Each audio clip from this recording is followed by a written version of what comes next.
No one cared who I was until I put on the mask. I've been showing you how I design and print them in different colors. Let's sculpt Oni Mask number 3. Stretch, cube, and cut. Duplicate and arrange. Make invisible and merge. Chin, jaw, cheeks. Smooth brush. Circle trim to start the mouth. Rectangle trim. Clay build-up tool to roughly create the lips. Trim with lasso tool. Cut away at different angles. Mouth looks nice, give it a nose. The shape is crude and rough, but it's starting to look like a mask. At this point, I still don't have a clear vision in mind, but I'm still freestyling and smoothing out my edges and just creating different cuts here and there. Add a sphere to the scene. This is going to be a tooth. Flatten, squeeze, dent. These are omnivore teeth, but this beast is going to be consuming a little bit more flesh. After the teeth are situated, I'm going to duplicate and rotate. Pull up on the canines. I'm creating the tusk with the donut tool. Trim away with the circle tool. Trim the sides. These tusks are as sharp as the ones that mangled old Yeller, the best doggone dog in the... After situating the tusk, trim away the excess. Add a sphere. Stretch height. Dent the top. Slice away the sides, and now it's looking like a fang. Smooth out the sharp edges. I went a little bit extra and added some roots to the fangs. I don't know why I did that. Once I put it on the mask, you're not going to see the roots of the fangs. Now that it has beautiful chompers, it's time to work on the gums with the inflate tool. After giving it a nose, I used the masking tool to help me extrude a face and make it look like a rabid looking Batman. Now this mask needs some teeth in the back of the mouth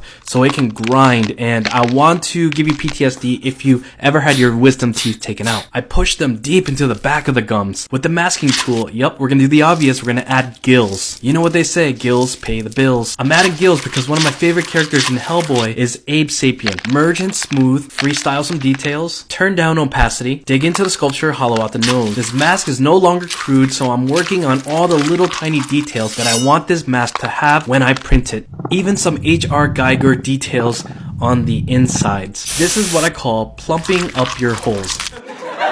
The masks that I've been making are kind of hard to breathe in, so I added some nose holes. This is almost as satisfying as picking your nose when I'm making these holes. My man, those holes are smooth.